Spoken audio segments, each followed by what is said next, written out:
आनंद सद्गुरु साईनाथ महाराज की जय। श्री सच्चिदानंद सद्गुरु अनसूय माता की जय। श्री सच्चिदानंद सद्गुरु भरद्वाज महाराज की जय। गुरुदेव दत्त। సద్గురు షిరిడి సాయినాథుని యొక్క సన్నిధానంలో జిల్లెలమూడి అమ్మ మాతృశ్రీ అయిన అనసూయ మాత గారి సమక్షంలో భరతాద మాస్టర్ గారు అమ్మ సన్నిధిలో ఉంటూ అమ్మ యొక్క ప్రతి మాటని ప్రతి కదలికని అందులో ఉన్న అంతలీనంగా దాగి ఉన్న అంతరార్థాన్ని అందించాడు. అంటే మనం వింటాం, వినిన దానిలో అంతరార్థం మనకు తెలియదు. అంతరార్థం తెలుసుకుంటే మనసుకి అలాగే హత్తుకుంటుంది. లేకపోతే విన్నాం, చూచాం, వచ్చాం, వెళ్ళాం అనే భావన ఉంటుంది. అందుకే మాస్టర్ గారు ఎక్కడ ఏ మహాత్ముని రచించినప్పటికీ కూడా బిడియము జంకు లేకుండా మాట్లాడతారు. మాస్టర్ గారు పాలపాడు కూడా చెప్పారు ఒక మాట, నేను జిల్లెలమూడి హాస్టల్లో ఉన్నప్పుడు నాకు ఇలా అడిగే అలవాటు ఉంది, నాకు అందుకని మిమ్మల్ని అడుగుతున్నాను, మీరు ఏమనుకోరు కదా అంటే అడగమన్నాడు పాలపాడు గారు. అదే రాకాడి బాబా గారు కూడా అలాగే అన్నారు. అంటే తెలుసుకోవాలనే విషయం ఉన్నప్పుడు లోపల మనసులో ఉంచుకోకూడదు, వెంటనే అడిగేవాలి. అది ఈ విషయంలోనే కాదు, మన లౌకికంలో కూడా. ఇవాళ రేఖమ్మ నన్నేమో అన్నారు అని మీరు చెప్తారు నాకు, నేను అడగాలి రేఖమ్మని, ఏమ్మా ఎందుకు అడిగినావని. అట్లా అడగనే, అవునా అవునా అంటే నేను ఆమె చెప్తా, ఆమె చెప్తే ఆమె తెప్పిస్తుంది నాకు. అది సత్యమా అసత్యమా ఫేస్ టు ఫేస్ తెలుసుకునేసాను అనుకో, లైన్ క్లియర్ అయిపోతుంది, మనసులో అశాంతి ఉండదు.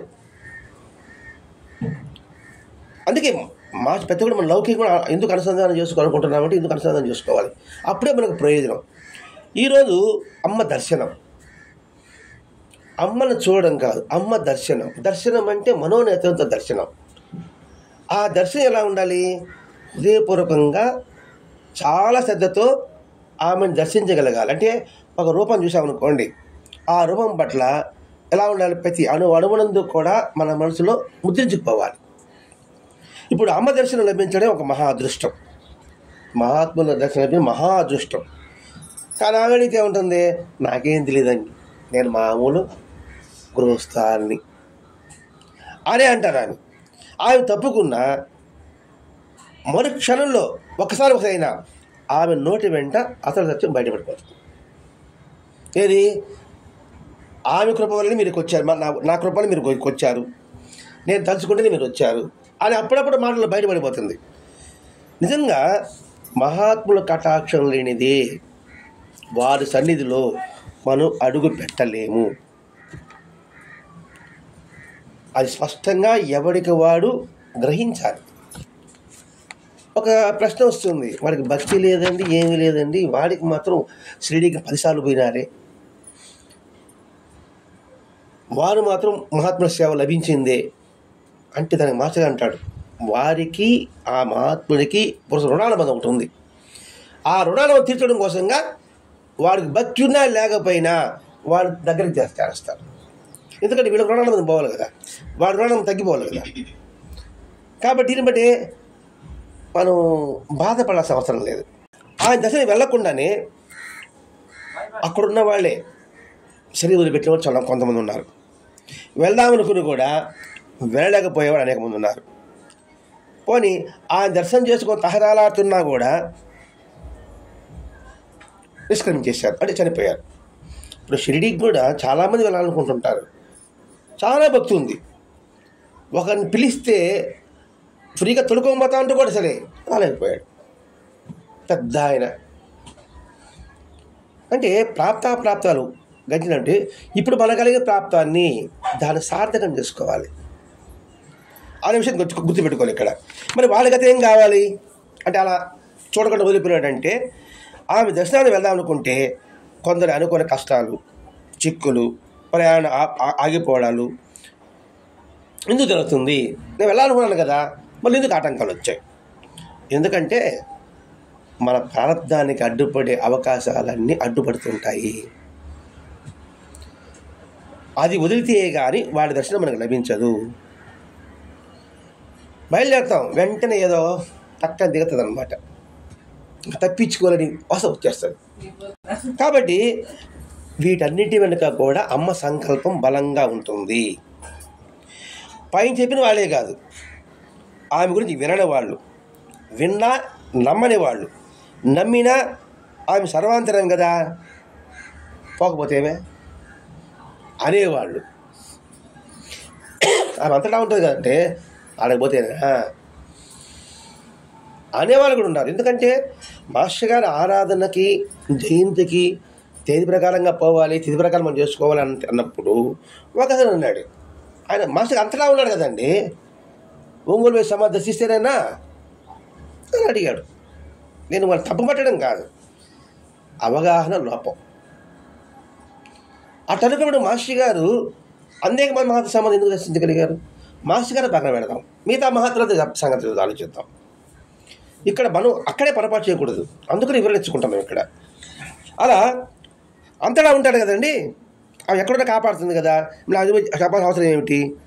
ఆమె ప్రత్యేకించి ఆమె దర్శనానికి వెళ్ళిన వాళ్ళు కూడా ఎంతోమంది ఉన్నారు. ఈ కేటగిరీలో మనం ఏ కేటగిరీ ఉన్నాం మనం ఆలోచించుకోవాలి ఇక్కడ. అంటే ఆ కేటగిరీలోకి మనం వెళ్ళకూడదు. అవకాశం ఉన్నంత మేరకు మనం దర్శించవలే. గొడవడు ఎన్ని సంవత్సరాలు ఇప్పుడు పోలేకపోయినారు, ఇప్పుడు అవకాశం వచ్చింది, మీరు వెళ్ళగలిగారు, ఏం పోతాను లేవబ్బా అనుకున్నారు అనుకోండి, ఈ అవకాశం మనం చేజారిపోతుంది, మళ్ళీ అవసరం గ్యారంటీ ఉండదు. తెలిసినా తెలియకపోయినా, చూసినా చూడకపోయినా, నమ్మినా నమ్మకపోయినా, ద్వంద్వభావాలు ఉన్నప్పటికీ కూడా వీటికన్నిటికీ ఆధారమైన ఒక శక్తి ఒకటి ఉంటుంది. నువ్వు చూడడానికి ఆ శక్తి, చూడకపోవడానికి ఆ శక్తి. దాన్ని మనం ప్రారంభం అని భావించాలి. ఇప్పుడు అబ్దుల్ బాబా సమాధి అయినప్పుడు పిలిచాడు కదా రారా అని, మరి ఎందుకు రాలేకపోయాడు? వచ్చుంటే ఏం చెప్పేవాడు, ఏం ఇచ్చుండేవాడు? అంటే ఏమంటే చులకన భావం, ఏడకి పోతాడు ఆయన అంటే. దీన్ని బట్టి మన వచ్చిన అవకాశాన్ని నిరంతరం సద్వినియోగం చేసుకో. ఇప్పుడున్న అవకాశం మరుక్షణం ఉంటుందని గ్యారంటీ లేదు. ఎప్పటికప్పుడు అవకాశాన్ని సద్వినియోగం చేసుకో. అందుకే మాత్రం క్షణం ఆత్మ వికాసానికి అనే పదం ఎందుకు మాట్లాడి అందుకే సాధకుడికి ప్రతి క్షణము పరీక్షే. వాడు ప్రతి క్షణం వాడు పరీక్షగా తీసుకుంటాడు వాడు, అంతవరకు ఉత్తమ సాధకుడు అవుతాడు వాడు. కాబట్టి ఆదరణ శక్తి ఒకటి ఉంటుందని, సర్వము తనే నడుపుతుందని మనం తెలుసుకోవాలి. మనం దర్శనం కలగడానికి, కలగకపోవడానికి ఒకనొక శక్తి, ఆ శక్తే ప్రారంభం. అనుకున్నప్పుడు బాధ ఉండదు, దుఃఖం రాదు. ఈ సమయంలో ఇప్పుడు అక్కడికి వెళ్ళడం నా సంస్కారానికి తగదేమో అని భావించగలుగుతాం, ఇది అర్థం చేసుకుంటే. ఇప్పుడు ఒక మహాత్ముడు ఉన్నారు, రండి చూడండి అన్నారు. సరే, ఆయన మాస్టర్గా చెప్పిన మహాత్ముడు కాదు, చాలామంది పోతా ఉన్నారు. చూడండి వాళ్ళు పోరు బళ్ళకి పోయినాడు ఒకడు, పోతే ఆయన అక్కడ లేడు. వాడికి పోవాలని చూడాలని లేదు, ఇంకా ప్రజలు పోయినాడు అంటే అప్పుడే వాడు అనుకున్నాడు ఆయన దర్శించడు మన సంసారం తగదు కాబోలు, అందుకని మాస్టర్ గారు ఆయన లేకుండా చేశాడు కాబోలు. మరి ఇవన్నీ ఎట్లా వస్తుంది? నిరంతరం సత్సంగం వల్లే వస్తుంది. అలాగే ఇది వినని వాళ్ళకి, నమ్మని వాళ్ళకి ఈ సమాధానం ఉపయోగపడుతుంది. వినని వాళ్ళకి, నమ్మకపోయిన వాళ్ళకి ఈ సమాధానం ఏది? ఒకానొక శక్తి ఉంది, నువ్వు కలవాలన్నా కలవకపోవాలన్నా, నువ్వు చూడాలన్నా చూడకపోవాలన్నా కూడా సరే. అది గుర్తుపెట్టుకున్నప్పటికీ నీ ధ్యాస నిరంతరము సత్యం వైపు వెళ్తుంది. గుర్తుపెట్టుకున్న వాళ్ళకి, అందుకే వినని వాళ్ళకి, నమ్మని వాళ్ళకి ఇది సమాధానంగా ఉపయోగపడుతుంది. సమాధానం చెప్పినా చెప్పలే, తీసుకుంటే ఉపయోగపడుతుంది. ఇప్పుడు వాళ్ళిద్దరు అనుకోండి, తీసుకోపోయారు అనుకుంటే వాళ్ళకి ఉపయోగం లేదు అంటే ఏంటి? వాళ్ళ జీవితం నిరుపయోగం అవుతుంది. ఇప్పుడు మనకి అందించాడు మాస్టర్ గారు, ఇది మనం గుర్తుపెట్టుకుంటే ఇది మనకు ఉపయోగపడుతుంది. మనము వెళ్ళని వాళ్ళు ఉన్నాం, నమ్మని వాళ్ళు ఉంటాం, కానీ ఇది ఒకటి గుర్తుపెట్టు, ఒకనొక శక్తి మనలో నడిపిస్తుంది వెళ్ళకపోవడానికి, వెళ్ళడానికి అనే భావన. నన్ను చూడటానికి మీరు రావాలి, మిమ్మల్ని నేను చూడగలను. అమ్మ మాట ఇది. నన్ను చూడటానికి మీరు రావాలి, మిమ్మల్ని నేను చూడగలను అంటే ఏంటి? ఆమె రాదా? మనమే వెళ్ళాలనా? చెరువులో నీళ్ళు కావాలంటే బింది వంగాలా పడలేదా? అది అంటే దీని తగ్గట్టు మనం అన్వయించుకోవాలండి. నీకు దాహం వేస్తే నీళ్ళు ఎవరు తాగాలి? మనమే తాగాలి. దాహానికి వస్తే నేను నీళ్ళు ఇస్తా. నీకు దాహం లేకుండా నువ్వు వస్తే నేను నీళ్ళు ఇస్తే నీకే ఉపయోగం ఉంటుంది? నన్ను చూడడానికి మీరు రావాలి, మిమ్మల్ని నేను చూడగలను. అందుకే భగవద్గీత కృష్ణ భగవానుడు ఇది రహస్యాత్మక రహస్యమగి నేను నీకు చెప్తున్నా, ఇది అర్హులైన వారికి మాత్రమే చెప్పాలి. అర్హతలను చెప్పి ఏం ఉపయోగం ఉంటుంది అని దీనికి అర్థం అండి. ఇంకొక ఊళ్ళో ఉంటే నేను చూడను కదా అనుకుందామంటే ఏ అడ్డులు అడ్డు కావు నాకు. ఇంకొక ఊళ్ళో ఉంటే నేను చూడను కదా అనుకుందామా అంటే ఏ అడ్డులు అడ్డు కావు నాకు. ఏ ఊళ్ళో ఉంటేవి? జిల్లాలో మూడులో లేకపోతే నేను చూడలేను కదా అని అనుకుంటా అనుకోండి. నాకేం పట్టు, నువ్వు జిల్లాలో మూడులో లేకపోయినా నేను రావదలుచుకుంటే నేను ఎక్కడికైనా రాగలను. అంటే వాళ్ళు చెప్పినప్పుడు మామూలుగా బుర్రకి ఎక్కదండి మనకి. ఏదో కూర్చున్నాము, ఏదో చెప్తా ఉన్నారు, అన్నీ వింటాం, విన్నట్టు నటిస్తాం, తలొప్తా కూర్చుంటాం. మాస్టర్ అట్టు కాదు, దాంట్లో అర్థాన్ని వెలికి తీస్తున్నాడు ఇక్కడ. ఇప్పుడు ఈ మాట చెప్పారు, ఇంకోటి చూడను కదా అనుకుందామంటే ఏ అడ్డులు అడ్డు కావు నాకు. ఈ పదం ఉన్నప్పుడు ఆమె అంతటా మనం చూడలేకపోయినా బాధ లేదు, ఆమె మనం చూస్తూ ఉన్నాం, ఆమెకి ఏమి అడ్డు రాదు. రమణ మనిషి దగ్గరికి ఒక ముసలావిడ వచ్చింది, కళ్ళు కనపడడానికి. రోజు పూలు తెచ్చి ఆడిపెడుతుంది, ఏది గడప కాడ దాని పోతూ ఉంటుంది. రమణ మనిషి రోజు చూస్తున్నాడు. ఒకరోజు అడిగాడు, ఏమమ్మా రోజు ఇడి పూలు పెడుతున్నావే, నువ్వు చూడలేవు కదా, నేను నీకు కనపడను కదా అని చెప్పాడు. నువ్వు నాకు కనపడవు కానీ నువ్వు నన్ను చూస్తున్నావు కదా. చూడు ఎంత అర్థం ఉంటుందా. ఇప్పుడు ఎవరైనా మనం ఆడిపోతే ఆయన మనం చూడాలి కదా, పోతామా? మనం చూసేవి లాభమా? ఇక నరేంద్ర పోతా ఇట్ట హీ చాటా కొడితే నరేంద్ర ఎప్పుడు కుదిరే, పవన్ కళ్యాణ్ పోతా ఇట్ట అంటే వాడికి లాభమా? వాడు మనం చూడాలా. వాడు అంటే ఆడ పోతా ఉంటాడు, బా నన్ను చూసి అనుకుంటాడు, ఆడెవడు చూడు, ఆ తెలవాడు ఆడు చూస్తాడా. ఇది ఇక్కడ వాడు దృష్టిలో మనం పడాలా. అమ్మ అంటే ఢిల్లీలో మీద మంచం మీద కూర్చున్న అమ్మ కాదండి. మనం కూర్చొని అమ్మ కాదు, అమ్మ అంటే అంతము లేనిది, ఆది అంతము లేనిది, మొదలు లేదు చివర లేనిది. మరి బాబా చెప్పలేదా, రే బాబా అంటే 5 నెలల శరీరం మాత్రమే కాదు, నువ్వు సిరిలో ఉండాలనుకుంటే నువ్వు నన్ను చూడనట్లే. ఇవన్నీ మాస్టర్ గారు దీన్ని నిరీక్షిస్తూ గమనించాడనమాట. బాబా తీరం చూసుకుంటూ దీన్ని మన ఇక్కడ అనుసంధానం చేస్తున్నాడు. అమ్మ అంటే అది అంతం లేదు, అది అంతటా ఉంటుంది. ఇక్కడ అమ్మ అంటే ఒక జిల్లాలో కూడా అనుకోకూడదండి. మన ఇక్కడ భగవత్ తత్వం, ఒక సూర్యుడు అనుకుందాం, ఒక గాలి అనుకుందాం, ఒక భూమి అనుకుందాం, ఒక నీరు అనుకుందాం, ఒక ఆకాశం అనుకుందాం, వాటికి హద్దులు ఉండవు. కానీ భగవత్ తత్వం అంతటా ఉంటుంది. అప్పుడేమవుతుంది, ఈ రూపమే ఆయన అనిపించదు, వినాయకుడే ఆయన రూపం అనిపించదు, ఆంజనేయుడే ఆయన రూపం అనిపించదు, అన్ని రూపాలు ఆయనవే. ఏ పేరు తెప్పించినా పలకతాడు కదా. ఏ పేరు పలికినప్పుడు అది ఏ పేరు అంటాం మనం? అన్ని పేర్లు ఆయనవే. ఈ వాక్యాలు అమ్మ గురించి విని వెళ్ళి దర్శనం చేసుకునే వాళ్ళకు కూడా వాళ్ళు నమ్మినా నమ్మకపోయినా చక్కటి సమాధానాలు ఇవే. వాళ్ళు నమ్మని నమ్మకపోని భగవద్గీత చెప్పినప్పుడు విశ్వసించినా విశ్వసించలేకపోయినా సమాధానం మాత్రం ఒకటి. ఏం సమాధానం?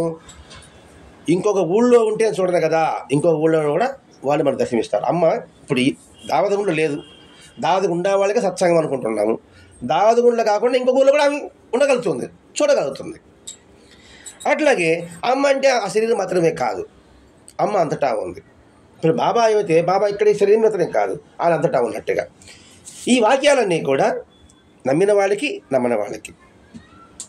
ఇంకొకసారి అడగైందే అమ్మ అయినా పెట్టదని అంటారు.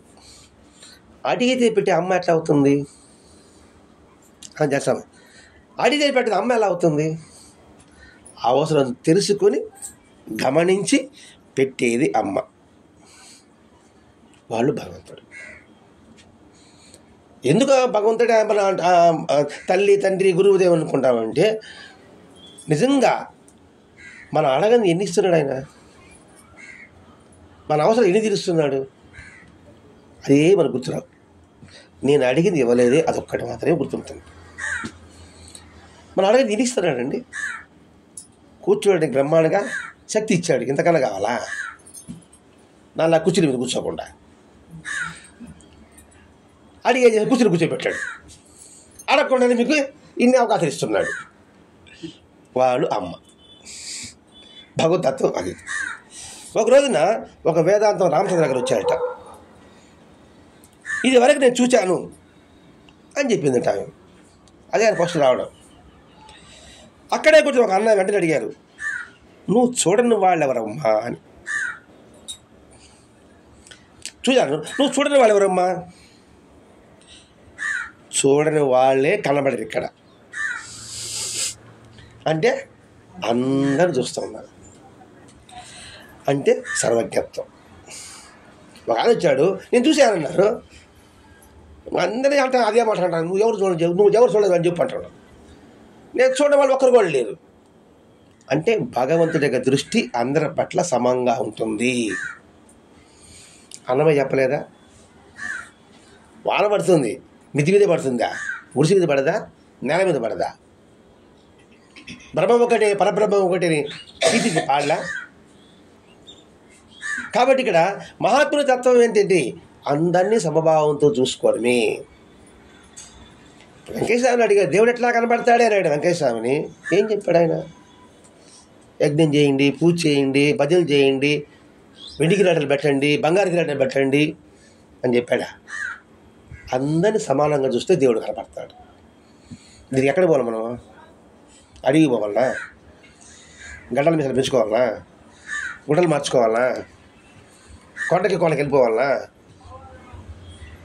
మన కుటుంబంలోనే, మన ఇంట్లో, మన కుటుంబం, మన ఊరు, మన సమాజంలో అందరిని ఒకే భావంతో చూస్తే దేవుడు తప్పకుండా మనకంతే ఉంటాడు. అది వెంకటేశ్వర చెప్పడం అంటే. మరి ఇంత మన సులభమైన సాధన ఏ మహాత్ముడు చెప్తున్నారు. ఎక్కడైనా పోండి, దేవుడు కనబడితే యజ్ఞం చేయ, యాగం చేయ, జీ ధ్యానం చేయ, యోగం చేయ అంటూ ఉంటారు. ధ్యానం మీద మనం ఎలా అడుగుతుంది అసలు?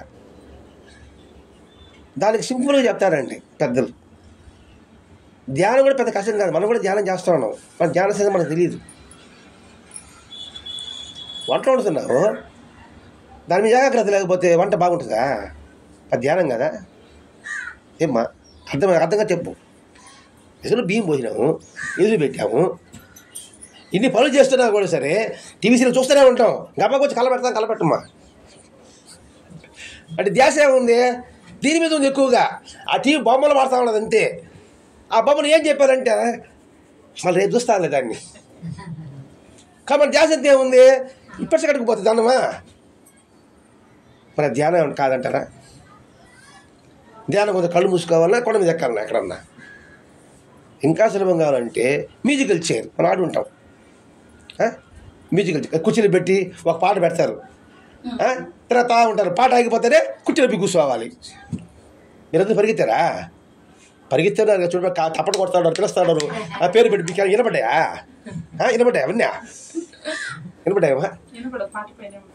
పాట ఎప్పుడు ఆపుతాడా, ఎప్పుడు కూర్చుంటామా? మన ధ్యానం కదా. ఇవన్నీ వదిలేసి ఇవన్నీ మర్చిపోతాడు. అంటే పురుగంటి పొలకు రుచి పర్లేదు, మరి మందు పనికిరాదు.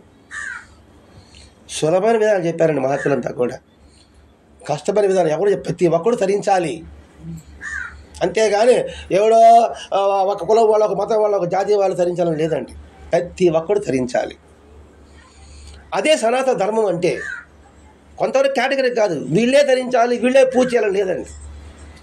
పూజ చేయాలని గుడికే పోయి పూజ చేయబడలేదు, మనసుతో కూడా ఇక్కడే పూజ చేయొచ్చు మనం. ఎందుకు ప్రశ్న కాడా? ఇక్కడ మనసు శుద్ధి ఉంటే పలకతాడు. పెరిగి పురాణం ఆల్వార్సరిగా చదివినట్టు మనకు అర్థమవుతుంది. దిగి రావాలి ఆయన. కృష్ణుడు చెప్పాడు, భక్తుడికి భగవంతుడు బానిస అని.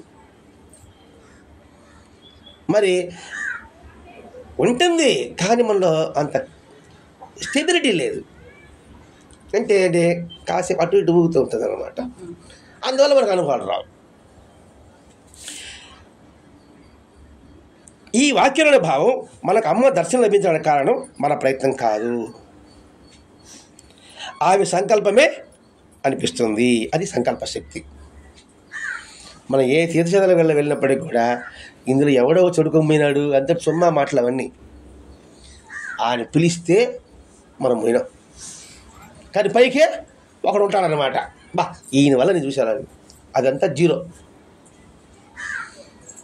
వాళ్ళ సంకల్ప శక్తి లేనిది వాళ్ళ చేతలని కాదండి. ఇప్పుడు ఇక్కడ కావాలని కూడా వాళ్ళ సంకల్పతే మనం ఇక్కడికి వచ్చాం.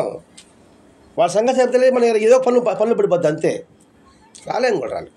అది గుర్తుపెట్టుకోవాలి. బా నేను వెళ్ళానండి, వాళ్ళు రాలేదండి అంటారు. వాళ్ళు రాకపోతే మనకెందుకు? వాళ్ళకి అదృష్టం లేదు, మనకి అదృష్టం వచ్చింది. వాళ్ళు రాలేదనుకున్నాను అనుకోమే, మీ పుణ్యం వాళ్ళకి వెళ్ళిపోయింది. ఇంక వచ్చి కూడా లాభం లేదు మనకి. మన అటు పోతా అదే మాట్లాడుకుని పోతాం. కమ్మని తిరిగి కూర్చోడు, అదే వచ్చిండు కదా అంటాను. ఇంకేదా ఇటు పుణ్యం కాస్త లబ్బిగా చేతికి చేసి అక్కడ పోసిపోతా ఉన్నాం మనం. హాయిగా కష్టపడకుండా పుణ్యం సంపాదించేసిందండి. ఆ నోరు మెదపకూడదు, మళ్ళా నోరు మీద మళ్ళీ పోతుంది. అవి నేస్తే గమ్ముని ఉండేది అనుకోండి, మన పుణ్యం అంతా అడిగిపోతుంది. ఇవన్నీ మనం అన్వించుకుంటే ఇదే సాధన అండి. ఇది నమ్ములాటే కాదు. ఇది ఈ భావాన్ని ప్రచురించుకుంటే ఇది గొప్ప సాధన. ఇది ఈ సాధన మనం తరించగలము. అమ్మతో చాలామంది మాట్లాడుతున్నప్పుడు నమస్కారం చేయడానికి వెళితే ఏమి అడిగింది? నమస్కారం పెట్టించాను, ఏమని అడిగింది? ఏమన్నా నమస్కారం చేసుకుని పెడతా. ఏ ఊరి మీద? ఈ ఊరే. అంటే ఈ ఊరికి ఒక కాలు చాలు అని ఒక పాదం ముందుకు చెప్పింది. మన దృష్టిలో అది ఒక కాలు చాలు అని అర్థం, అంతే కదా. కానీ మాస్టర్ అన్నాడు, ఆలోచిస్తుంటే ఈ ఊరికి ఒక కాలు చాలు అన్నాడు. దాన్ని మాస్టర్ చూడండి, అప్పుడు స్ఫురించిందంట మాస్టర్ గారికి. కాలు అంటే కాలు వచ్చింది అంటాం కదా, అంటే ఇంగ్లీష్లో కాలు అంటే ఆమె సంకల్పంలో ఒక్కసారి రమ్మని పిలిస్తే మనం ఇంకా జిల్లేలు 3 వెళ్ళక తప్పదని నిర్ణయము. కాలు వచ్చిందంటే అర్థమైంది, బాహ్యంలో కాలు కానీ ఇంగ్లీష్లో కాల్. మాస్టర్ గారు ఏం చూడండి, అప్పుడు మనకి కాలు వచ్చినప్పుడు అంతా మనకి జిల్లేలు మనం గుర్తు రావాలి. అంటే మాస్టర్ గారు చెప్పకూడనే మన అనుక్షణం సాధన నింపుతూ వస్తున్నాడండి ఇక్కడ. అది స్ఫురించిందట. అమ్మని ఎప్పుడో ఎన్నో రోజులు ఒకసారి దర్శనం చేసుకోలేని వాళ్ళంతా దిగులు పడితే అన్నప్పుడు వాళ్ళు చేసుకునే జపధ్యానాలు సక్రమంగా జరగడం లేదని ఎవరైనా దిగులు పడినా అమ్మ అంటారు, నేను వెళ్ళకపోయానే, నేను సాధన బాగా చేయలేదు కాబట్టి నన్ను ఆయన అనుగ్రహించలే అని అనుకుంటాడు కదా. ఎవరా? మీరా నేనా? మీరు అనుకుంటారా? ఇది మాత్రం ఒప్పుకుంటున్నారబ్బా. వాళ్ళంతా పుణ్యాత్ములు, మనం ఏ పాపం చేసినాము అని దిగులు పడుతుంటారు కదా. అప్పుడు అమ్మ అన్నారంట, అది సాగలేదని వెళ్ళలేదని దిగులు పడడం ఎప్పుడూ ధ్యాసలో ఉండడమే. మనిషి ఇక్కడ ఉన్నాము, మనసు ఆడు ఉందా? మరి ఆడున్నట్టు వాళ్ళ మరి ధ్యానం కాదా? చూడండి ఎలా చెప్తున్నారు. వాస్తవం మాత్రం ఇదే. మనిషి బాగాలేదు, మనం మనసు అక్కడ ఉంది అంటే అక్కడ ఉన్నట్టు మనం వాళ్ళ సన్నిధిలో ఉన్నట్టు. దిగులే జిజ్ఞాస. అందుకే విరహం కూడా అత్యంత ఆనందాన్ని ఇస్తుందట. ఏదో ప్రేమ కళాకంలో చెప్పినాడు ఒకడు, విరహం కూడా ఒక ఆనందాన్ని ఇస్తుంది. అమ్మా విరహం అంటే ఎవరండి ఇప్పుడు కానీ మీరే అడిగిందా? విరహం అంటే తెలీదా? కొత్తగా పెళ్ళి జంట వచ్చింది అనుకోండి, ఆడి మాసరికి వెళ్ళిపోతారు అనుకోండి, ఇవి చేస్తే అర్థమవుతుంది, అంతే కదమ్మా. ఆండలకి అమ్మగారికి వెళ్ళిపోయింది అనుకోండి, ఇంకేముంది, ఆ ఫోన్లు గదులు ఇదే కూడా ఏ స్కూల్ అదే మామిడి పెట్టాలి, ఒరే ఇది మా ఇంటి చాకలి ఇస్తాయి. అప్పుడు అది ఆనందంగా లేదా? మీకు లేదేమో, నాకు లేదబ్బా. మీరంతా స్ట్రాంగ్ అని మనుషులు కావాలి మీరు. సరే నాకే వేసుకుంటా, నాకు విరహం కూడా ఆనందమే. అట్లా దిగులు కూడా ఒక జిజ్ఞాస, ధ్యాసే, అదే ధ్యానం. ఇప్పుడు చెప్పుకున్నాం మ్యూజికల్ చైర్, అది మ్యూజికల్ చైర్లో పరిగిస్తూ ఉన్న పాటలు పాడతామండి. మన దృష్టి అంతా దేని మీద పాట ఆగదా అని కూర్చోవాలి. ఎప్పుడు ఆగదో మనకు తెలియదు కదా. మరి ఆ తిరిగేటప్పుడంతా ధ్యాస అవునా కాదా? మరి ధ్యానానికి ప్రత్యేకమైన సమయం అంటూ ఏమి లేదండి. ప్రతి క్షణము ధ్యానం చేసుకోవడానికి అవకాశం ఉంది. అమ్మ దర్శనం చేసుకోకూడదు అని ఒకప్పుడు అనుకున్న వాళ్ళు, అమ్మను పరోక్షంగా విమర్శించి సూచించిన వాళ్ళు కూడా ఒక్క క్షణం ప్రబలమైన ప్రేరణతో ఆమె దగ్గరికి వెళ్ళడం జరుగుతుంది. తిట్టిన వాళ్ళు, చూడని వాళ్ళు అనుకుంటూనే ఉంటారు, కానీ వాళ్ళు అమ్మ దగ్గరికి వస్తారు. అప్పుడు అమ్మ చెప్తున్నారు చూడండి, దూషణం కూడా ఒక ఆరాధన, తిట్టడం కూడా ఒక ఆరాధనే. అర్థమైంది లేదు? ఎవరున్నారు? హిరణ్యకశిపుడు, రావణాసురుడు, హిరణ్యాక్షుడు, శిశుపాలుడు, కంసుడు. ఇక్కడే కదా మన వాళ్ళకి కృష్ణుడినే, విష్ణువునే, రాముడినే. మరి వాళ్ళు సద్గతి పొందారా లేదా? అంటే తిట్టేవాళ్ళు మనమే ఉంటాము, పని మనం చూస్తాం. ఇప్పుడు మా ఇంట్లో మా ఆడవాళ్ళు ఉన్నారు, ఎంతసేపు బాబా బాబా బాబా తిట్ట బాబా పోతా పని లేదు అంటా ఉంది అనుకోండి, నాకన్నా 100 సార్లు బాబా స్మరిస్తాడు. నేను గుడికి పోయి స్మరిస్తాడా బాబా అన్నారు. మా ఇంట్లో ఆవిడ నేను రివర్స్ చేసుకుంటానులే, ప్రతి క్షణం బాబాని స్మరిస్తూ ఉంది. అందుకని అవి బాబా తెలివి కూర్చోడాలి నాకంటే ముందు. వాస్తవం మాత్రం ఇది. తర్వాత దూషణ కూడా ఒక రకమైన ఆరాధనే. ఆ రూపేణ అన్న వాళ్ళు ఎక్కువ గుర్తుపెట్టుకుంటారు కదా. అన్ని నామాలు నావే అని మీరు అంటున్నప్పుడు వాళ్ళని నామాలు కూడా అందులో నేనే ఉన్నాను కదా. పొగుడుతున్నావు, నువ్వు మంచివాడివి నా నామం, చెడ్డవాడివి అది కూడా నామే కదా. కాబట్టి నాకు తేడా కనపడలేదు. ఇప్పుడు మనం అష్టోత్తరంలో ఉంటుందండి, ఏమనుంటుంది? విద్యాయ నమః అవిద్యాయ నమః అని ఉంటుంది. అంటే విద్య ఇచ్చే నువ్వే, విద్య నువ్వే అనేటప్పుడు రెండు ఆనపలే కదా. అప్పటికడే దోషం జరిగినా నాకు సంతోషమే, భూషణ జరిగినా నాకు సంతోషమే, తేడా ఏమి లేదు. ఆ నామ పలుకుతున్నారా లేదా? దీన్ని బట్టి మనం ఏమనుకోవాలి? మనం బాబా దగ్గర వాళ్ళని తిట్టుకోవడం అక్కుసాముని వాళ్ళ తరింపు ఏముంది, ఎలా ఉంది మనకి ఎంత వస్తుంది? ఎవడికి ఎప్పుడు సంస్కరించాలో భగవంతుడు ఒకటికి తెలుసు. మనం న్యాయ నిర్ణేతం కాదు. వీడికి భగవంతుడు అనుగ్రహం ఉంది, వీడికి భగవంతుడు లేదు అని చెప్పడానికి మనమెవరు? అందువల్ల దూషణ కూడా నామజపమే అని అమ్మ చెప్పారు. ఇది మనకు భారతం, రామాయణం, భాగవతంలో స్పష్టంగా ఇంతకు వివరించుకొని ఉన్నాం. అందుకే మాస్టర్ గారు కూడా కొట్టడానికి వచ్చిన వాడిలో బాబాను చూశాడు, పాద పూజ చేసే వాడిలో బాబాను చూశాడు. అదే సిద్ధారూఢ స్వామి దగ్గరికి వెళ్ళారు. సిద్ధారూఢ స్వామి హుబ్లీలో ఉన్నారు. ఆయనకి తల మీద పూల కిరీటం పెట్టారు, ఒకడేమో నిప్పుకొండ పెట్టాడు. ఏది స్వామి అంటే, మీరు పూలకొండ పెట్టారు, అది నాకు భూషణమే. ఆ నిప్పుకొండ సలసలకాకి నిప్పుకొండ పెట్టాడు, అది నాకు భూషణమే అన్నాడు. అది మహాత్మ యొక్క తత్వం. అంటే దీన్ని బట్టి మనం నెత్తిన నిప్పు పెట్టుకోవడం లేదండి. సమత్వం కలిగి ఉండు. పొగిడినా పొంగిపోబాక, దూషించిన కుంగిపోబాక. రెండింటి సమానంగా చూసుకో. పొగడము ప్రారంధమే, దూషించడము ప్రారంధమే. మన నిమిత్త మాత్రం అనే భావాన్ని మనం ఇక్కడ పెంపించుకోగలగాలి. విన్నవాడు విమర్శిస్తాడు, కన్నవాడు వివరిస్తాడు. ఈ పద్ధతి చూడండి. దూరంగా ఆడికి తెలియకున్నవాడు విమర్శిస్తాడు. కన్నవాడంటే డెలివరీ కాదండి, చూసినవాడు. కన్నవాడంటే చూసినవాడు, చూచిన వాడు ఏం చేస్తాడు, దాన్ని వివరిస్తాడు. ఇదే బాబా చేతుల్లో ఒక స్టేషన్ మాస్టర్ ఏందే బాబానే పోతారా పనికి మన అంటనే ఉంటాడు. ఎందుకు ఆయన తిడతావా మరి, నువ్వు చూసావు చూడు చూసి చెప్పు. నువ్వే ఎవరో చెప్పి తినేసి బాబా స్వామి కాదు మహాత్ముడు కంటే అట్లా వచ్చాడు. అప్పుడు బాబా ఏం చేస్తున్నాడు, అక్కడ కొండల బోర్ నుంచి నీళ్ళు పోస్తున్నాడు. నేను చెప్పాను అది పిచ్చోడు అనేసి అన్నాడు.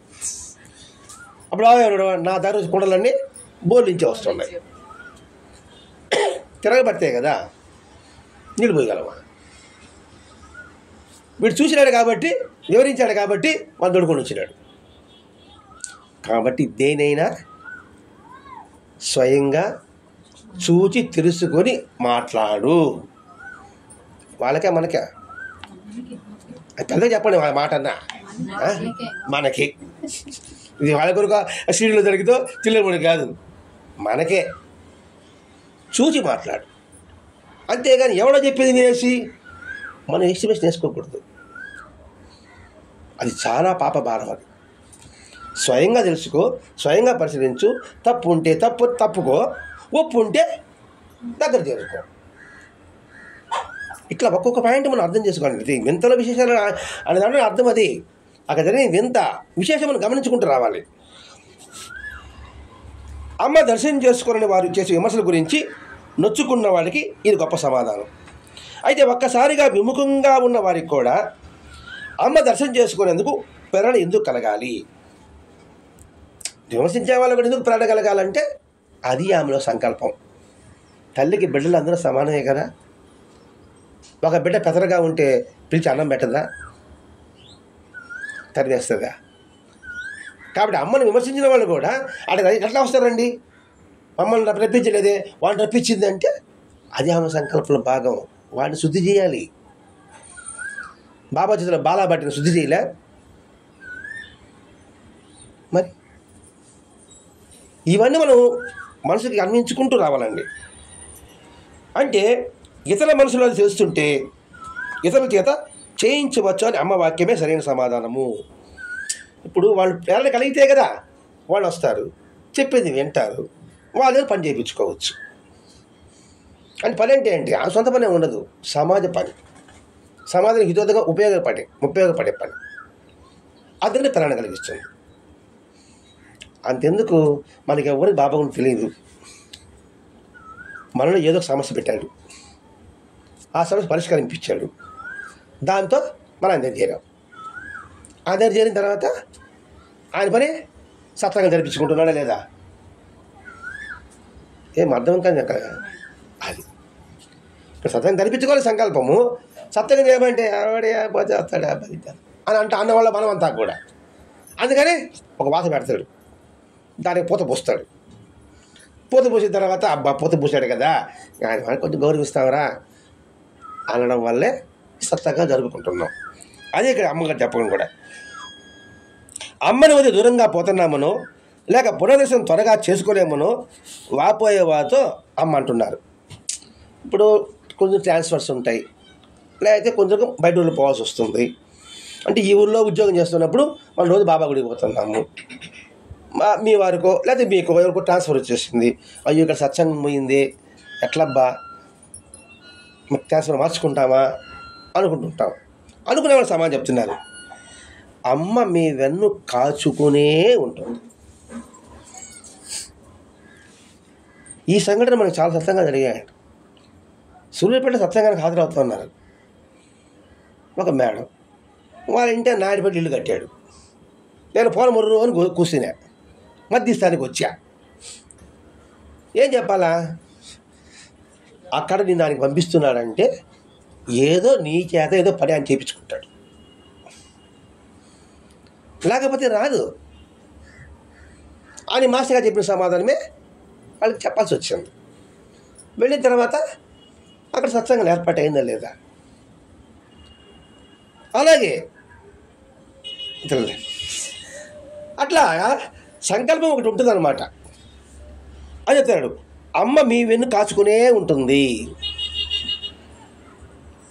ఎక్కడ పోయినా ఆ పని మాత్రం తరిపించుకుంటారు వాళ్ళు. యాడైతే ఉందా, యాడుంటే అదే గుడి. సపరేట్ గుడి కావాలనా? గుడిలో చేసిన సత్సంగం అవుతుందా? నువ్వు ఎక్కడ సత్సంగం చేస్తే నాలో కూడా గుడే అంటే వాళ్ళు ఉంటేనే మనం సత్సంగం చేయగలుగుతున్నాం. అది గుర్తుపెట్టుకోవాలి. వాళ్ళ అనుగ్రహం ఉంటే మనం సత్సంగం చేయగలుగుతున్నాం.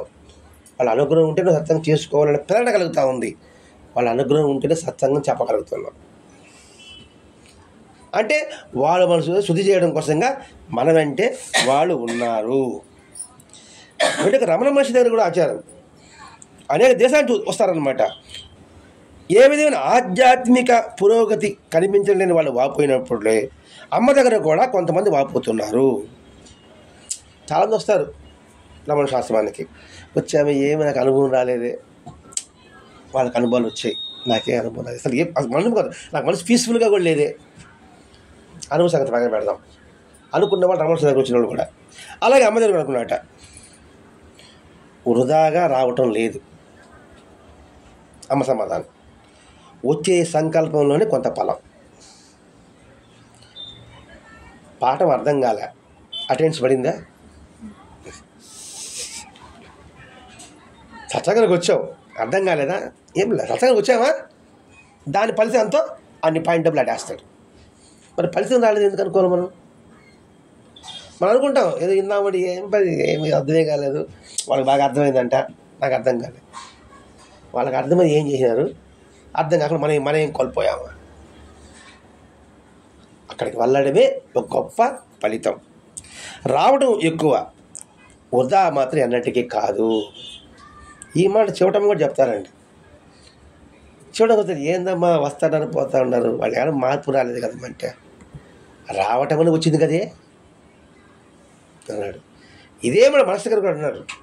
విజయాలు ఉన్నప్పుడు, సార్ కొంటి పిల్లకాయలు గుడికి వచ్చి ఆడపిల్లకాయలు చూడడానికి వస్తున్నారు సార్. ఏదో పెద్ద ఇదే భక్తుడైనట్టుగా, ఒరే వాళ్ళ ఆడపిల్ల కాడికి వస్తున్నారు, తిరిగి వస్తున్నారు, గుళ్ళో కాలు పెట్టారా, ఆ పుణ్యం పడుకుంటారు. 10 మార్కులు అనుకోండి, భక్తిపూర్వకంగా పోతే 10 మార్కులు. భక్తి లేదనుకోండి, 2 మార్కులు వచ్చిందా లేదా వాడికి? ఆ 2 మార్కుల ఫలితం మళ్ళా వాడికి చేకూరుతుందా? ఎట్టా చేకూరుతుందా? అడగాలి మీరు, తల ఊపకూడదా? అర్థం చేసుకోలేదు. అర్థం కాకపోతే ఇది చెప్పి నాకే ఉపయోగం ఉంటుందా? 2 మార్కులు మళ్ళీ ఆట కలుస్తుంది. ఏదో చెప్పేసి అట్టయా దబాయించమ్మా, అది క్రికెట్ చూస్తాం మనం, బ్యాట్ బాల్ చూస్తాం కదా. ఫస్ట్లో టెండూల్కర్ వచ్చాడు, బ్యాట్ కొట్టాడు, 0, 1 రన్ కూడా చేయలే. మళ్ళా ఇంకో మ్యాచ్లో 150 కొట్టాడు, ఇంకో మ్యాచ్లో 20 కొట్టాడు, ఇంకో మ్యాచ్లో 250 కొట్టాడు. వాడు రిటైర్ అయ్యేప్పటికే 10,000 పరుగులు చేశాడు అన్నాడు.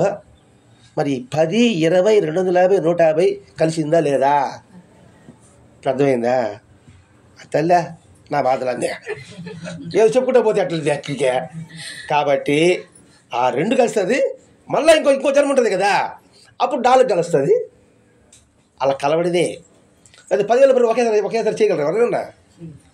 ఇవన్నీ కలుస్తాయి. ఒకటి చేసిన ఉండాలి, 10 చేసినట్టు ఉండాలి, 200 చేసినట్టు ఉండాలి, 0 ఉండాలి.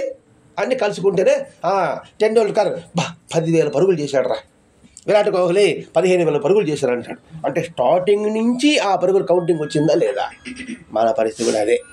మనకు కూడా ఏడున్నాము, ఒక్కొక్క మార్కు 6 మార్కు కలుపుకుంటూ వచ్చి చూపడి ఉన్నాం. అది 10 మార్కులు 5 మార్కులు నాకేం అర్థం కావాలా? సరే ఎంతో వచ్చినంత ఇప్పుడు చేసేదే మళ్ళీ ఒక 2, 3 కలుసుకుంటా పోతాం, ఆ తర్వాత 100 మార్కులకు వస్తాం. కాబట్టి ఫలితం రాదు అని నిరాశపడే అవసరం లేదు, బాధపడాల్సిన అవసరం లేదు. ఇదే రమణ మహర్షి కూడా చెప్తారన్నట, వారిలో మార్పు కలుగుతున్నా వారికి తెలియవలసిన అవసరం లేదు. నాలో మార్పు వచ్చింది నాకు తెలియాల్సిన అవసరం లేదు. ఆయన అనుగ్రహించడానికి నాకు తెలియాల్సిన అవసరం లే. ఆయన కృప ఎప్పుడూ ఉంటుంది. ఒకరు తెలిసిన నిష్ప్రయోజనమే. ఇప్పుడు నాకు అనుభవం, నాకు అవసరం ఉంది, అది చేసుకుంటా పోతాను అంతే. నాకు మంచి జరుగుతుందా లేదా? ఆయన చేస్తున్న సంగతి తెలియదు, తెలియాల్సిన అవసరం కూడా అంటున్నాడు ఆయన. నీకేం కావాలో నేను సమకూరుస్తున్నా లేదా? ఏ సార్ నేను తెలుసుకోవడం లేదా? వాడు తెలుసుకోకపోతే నాకెందుకు? నేను చేస్తా ఉండా. తెలుసుకున్నా కూడా వాడు ఏం చేయబోతాడు? ఉపయోగం లేదు. అయితే అలా తోచిన మరుక్షణమే వెళ్ళగలిగేవారని, అలా వెళ్ళకపోతే అలా మనసు రాగానే అక్కడ వెళ్ళాలనిపించింది, దాని తగ్గ పుణ్యం అనుకుంటుంది. అమ్మ దర్శనాలు రాకూడదన్న వారు రావటం, రావాలనుకున్న వాళ్ళు రాకపోవటం, 1-2 రోజులు వెళ్ళిపోదాం అనుకున్న వాళ్ళు వారం ఉండడం, వారం ఉండాలనుకున్న వాళ్ళు 2 రోజులు వెళ్ళిపోవడం, ఇవన్నీ చూస్తే అమ్మ అంటారు ఇక్కడికి రావటం, ఇక్కడికి వెళ్ళటం ఎవరి చేతుల్లోనూ లేవు. బాగా వారం ఉండాలని వస్తాడు, నువ్వు రేపే బయలుదేరి అంటాడు. అంటే ఆవిడకి పని ఉంది ఆడ. ఒకడే ఉంటాడు, ఒకరోజు ఉండాలని వస్తాడు, ఇక్కడే ఉంటాడు అంటాడు. వాడు ముందుకు పోతే వాడి పని కాదు. కాబట్టి రావడం వెళ్ళడం ఎవరి చేతుల్లోనూ లేదు. అనుకున్నంత మాత్రాన రాలేరు. వచ్చే సమయం వస్తే వద్దనుకున్నా మానలేరు. దీన్నే శివుని ఆజ్ఞ లేనిదే. వెరీ గుడ్, అది గుర్తుపెట్టుకోవాలా. అంటే మన సంకల్పం తీడికి రాలా, ఆయన దయ ఉంటే వచ్చాం. నువ్వు రాకూడదు అనుకున్నా కూడా సరే, సత్తంగా రాకూడదు అనుకున్నాను కమే ఒక సత్యం ఏడ జరుగుతుందంట, నాకు చూపించి శిల్పు అంటారు. వచ్చి నీళ్ళు అక్కడ వస్తారు. నువ్వు చూపించేది రా చేస్తావా, కట్ట పడతావా, నువ్వు వెళ్ళిపోవచ్చు కాక. అప్పుడు నేను మీకు వచ్చిందా లేదా? అది కాబట్టి వృధా మాత్రం ఉండదు. నాకు వెంటనే సిద్ధి సాయి అన్నమాట గుర్తొచ్చాయి. ఎవరికి? మాస్టర్ గారికి. నా భక్తులు ఎంత దూరాన్ని ఉన్నా కాలికి దారం గట్టినలాగా లాక్కొచ్చి వచ్చినట్టుగా నా దగ్గర రప్పించుకుంటాను. ఎవరైనా ఇక్కడికి రావడం రాకపోవటం అంతా కూడా భగవంతుని యొక్క సంకల్పం మీరే, మన చేతిలో ఏమీ లేదు అనే సందర్భాలు అమ్మ చెప్పున్నారు, బాబా చెప్పున్నాడు, మహాత్ములంతా చెప్పున్నారు. రాకాడ బాబు కూడా చెప్తాడు కదండి మాస్టర్ గారికి. అనసూయకి వస్తే ఇది నువ్వు అనుకుంటే రాలేదు ఆయన, అనసూయ మాత సంకల్పం. అమ్మ ఇక్కడ ఉండమంటుంది, అమ్మ ఇక్కడ నిద్ర చేయమంటుంది, నేను నిద్రపోస్తాను నువ్వు అనుకోబాక. చూడండి ఎంతటి భావించాలి. అది ఈ మాటలు అర్థం మనం గుర్తుపెట్టుకుంటే చాలండి, మన జీవితం ధన్యం. మన జీవితం ఎక్కడికి పోతుందంటే ఇప్పుడున్న పరిస్థితి నుంచి ఇంకా ఉన్నతమైన పరిస్థితికి, ఎంతో అవకాశాలు సాధన పరిస్థితికి వెళ్తాం. అదే చివరి గమ్యం అవుతుంది మనకి. అమ్మ ఎవరి సంగతి ప్రస్తావిస్తే వారు వెంటనే అక్కడికి రావడం. పలానోడు బయలుదేరాడా అంటుంది ఈడ, అక్కడ కూర్చొని ఉంటాడు. పలానోడికి ఉత్తరం రాయరా అంటుంది, ఆ ఉత్తరం చేరక ముందు ఈడ వచ్చి కూర్చొని ఉంటాడు. ఇది మాస్టర్ గారి విషయం. చీరాల స్వామి కూడా ఎర్రస్వామి అంటాడు. ఏమైనా లెటర్ రాసేదంటే ఉద్యోగం వస్తాడు అంటాడు, అంటే అప్పుడు వచ్చి కూర్చొని వస్తాడు. అట్లా అమ్మ కూడా అంతే. కాశీరామే రామంటే ఉత్తరం రాస్తుంది, రాకముందే వాడు కూర్చుంటాడట. అలాగే సుబ్బారావు గురించి అంటుంటే ఆయన బాగా పాడతాడండి అంటా ఉన్నాడు. ఆ మాట కూడా పూర్తి కాల, వచ్చేసినాడు ఆడకి.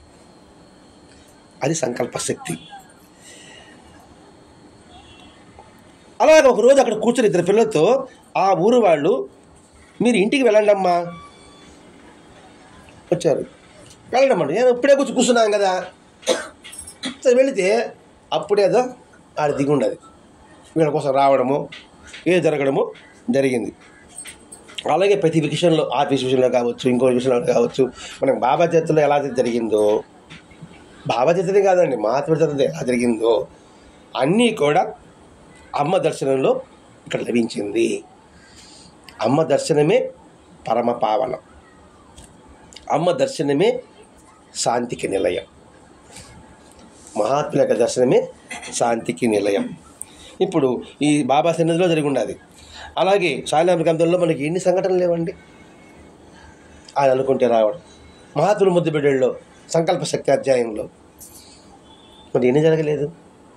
కాబట్టి మహాత్ముల వాక్కు సత్యము, వాస్తవము. అది గుర్తుపెట్టుకోగలిగితే వారి సన్నిధిలో మనకి ఒక శాంతి నిలయంగా మారుతుంది. అది ఈరోజు పరదాన మాస్టర్ గారు అమ్మ దర్శనాన్ని కళ్ళకు కట్టినట్టుగా ఆయన ఏం చెప్పాడు, కానీ కళ్ళకంటగా నేను చెప్పలేకపోయా. కానీ మళ్ళీ దీనికి ప్రయత్నం చేద్దాం, దర్శిస్తాము. ఇక్కడ అమ్మ చెప్పే ప్రతి ఒక్క వాక్కు కూడా చెప్పారే, కన్నవారు వివరిస్తారు. మనం కన్నవాళ్ళం అవుతాం, దర్శించిన వాళ్ళం అవుతాం. తద్వారా మనం శాంతినిలయంగా మార్చుకుందాం. స్వస్తి. శ్రీ సచ్చిదానంద సద్గురు సాయినాథ్ మహారాజ్ కీ జై. శ్రీ సచ్చిదానంద సద్గురు జిలేముడ అనసూయమాత కీ జై. సచ్చిదానంద సద్గురు భరద్వాజ్ మహారాజ్ కీ జై. గురుదేవ దత్త.